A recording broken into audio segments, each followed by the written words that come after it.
if I go to my help at the top here, top left-hand corner, and I've got how-to documents.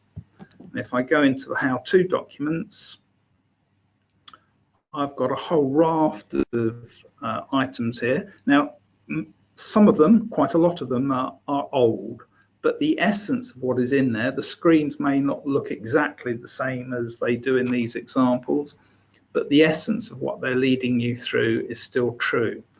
And one very useful bit for everybody is the basic FactoryMaster guide. So if I go into that and just blow it up a little bit and scroll down, got an index there, but then the first page or two actually touches on the, here we go, system navigation. And I'm going to touch on some of these now. Let me blow that up a little bit bigger. So we've got all the various F keys and what they do, the F5 zoom, I'm sure you're all familiar with, but the Control Q, Control N, the Shift and Tab, and Control F1 through to Control F10. So they're all listed there as a reminder, and you can look into further detail on that from that document. But feel free to look at all those documents. There may be some useful hints in there for questions that you may have.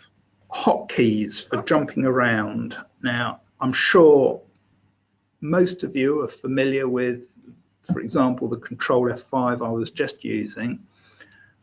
So if I just use a stock record as a basis, right, so here I've got my define hotkeys, and here's a list of all the control key combinations that you can do.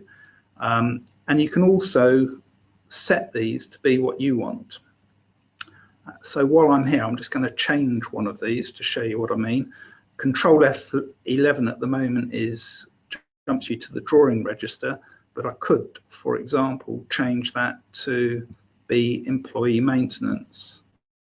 So now when I control F11, it will jump me to the status of what all my employees are doing. So I've immediately got a view of what all the staff are up to.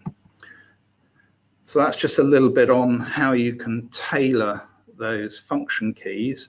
If I go back on to my stock record, stock parts, and the one that I was going to look at, HRS hyphen. So from here, if I control F6, it will take me into my works orders that I've got for the beacon. If I control F7, it's taken me into my assembly maintenance for the beacon. If I control F8, it's taken me into the job costing. Control F9 I don't think was relevant because there's no raw material, but Control F10 was one of the other points I was going to show, which was the mini MRP, and I suspect a number of you are familiar with this, but you can be positioned on a part number either in the stock records, sales orders, works orders, purchase orders.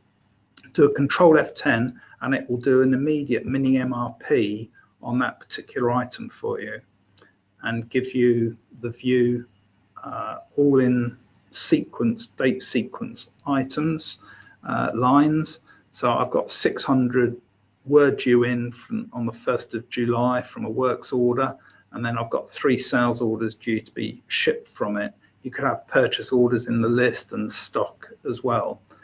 What not everybody does realize if they use this view is that you can actually zoom in on the detail.